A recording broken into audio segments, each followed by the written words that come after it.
Everybody, and welcome back. Today we are going to do some pumpkin chocolate chip cookies. I've had this recipe for many years, perfected it. I think it is one of the best in the state.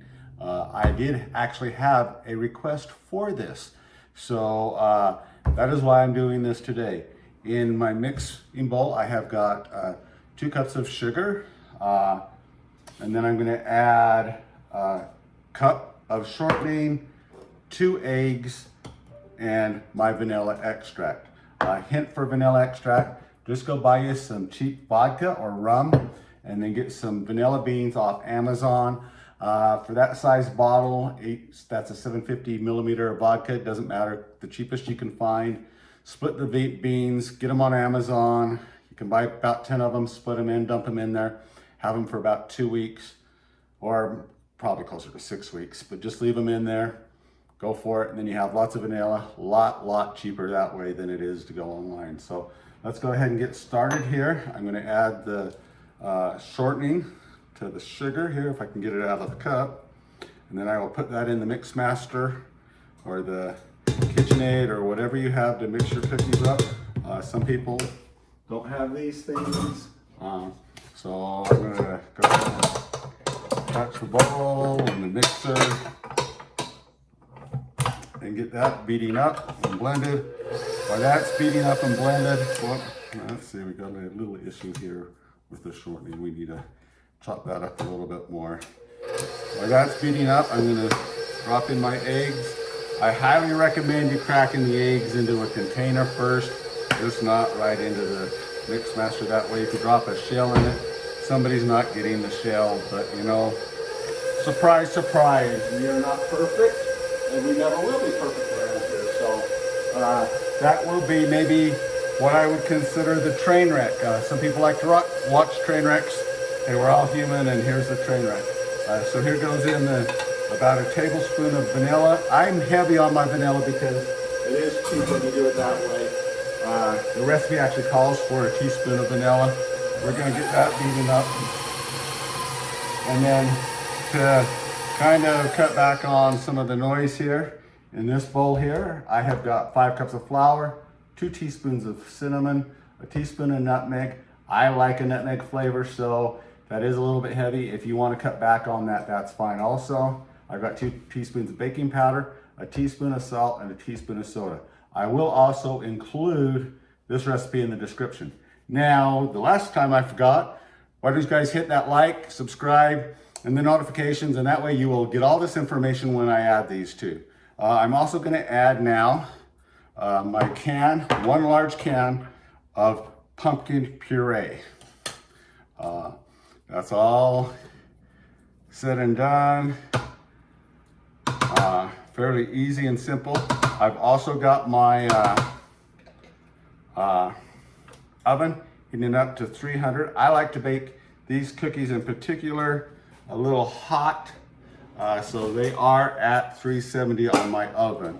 I've also prepared some cookie sheets here with some parchment liners. You can either grease them, you can either oil them, or you can use parchment paper, whichever way you want to do. Always get you a good cookie sheet. That makes the cookies all kind of nice and even and all that other stuff.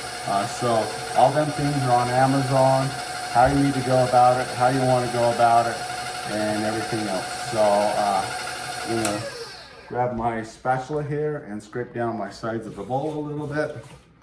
Get everything kind of mixed in and blended. So we can go that way.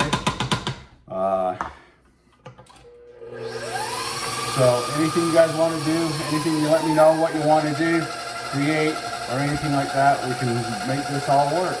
I'm going to shut this off for a little bit so I can do some edit. Well, let's let it just run. Yeah, let's shut it off and then I'll do some editing. Okay, everybody, I am back. I have got my eggs whipped, my sugar whipped, my shortening whipped, and I've added the pumpkin puree to the mixture here. I'm just going to dump this into our flour mixture. And again, the flour mixture has the eggs, or excuse me, the 5 cups of flour, the soda, the salt, the vanilla, well, not vanilla, the salt, baking soda, all the dry ingredients. I'm just gonna stir them together. And then after this comes together in a little bit here, we're just gonna stir in the chocolate chips. And that is just 1 package of chocolate chips. If you want more chocolate chips, go ahead and add more. If you want less, go ahead and add less. Them parts aren't important as far as baking goes. So you can stir this together as is and get rid of just to where it looks like it's all got your dry ingredients incorporated here. And then you can dump in your chocolate chips. Stir and combine. Then you can just start dropping them onto a cookie sheet. Easy enough. I will put them in an oven at 370 degrees for about 15 minutes.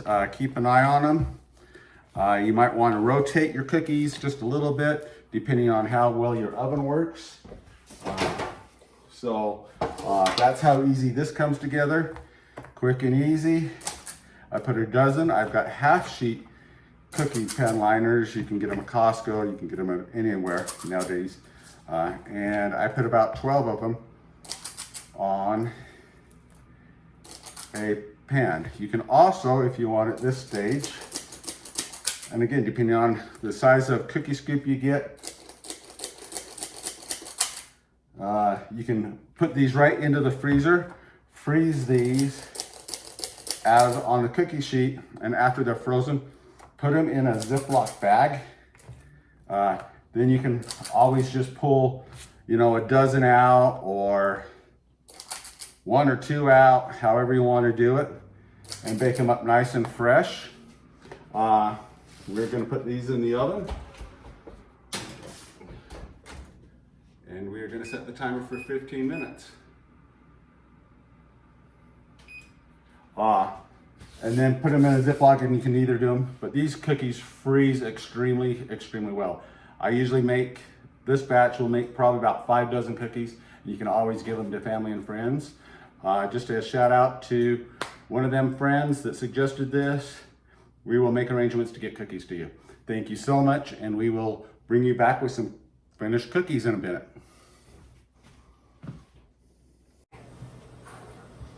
Okay, I'm back. I've been able to get all the cookies out of the oven.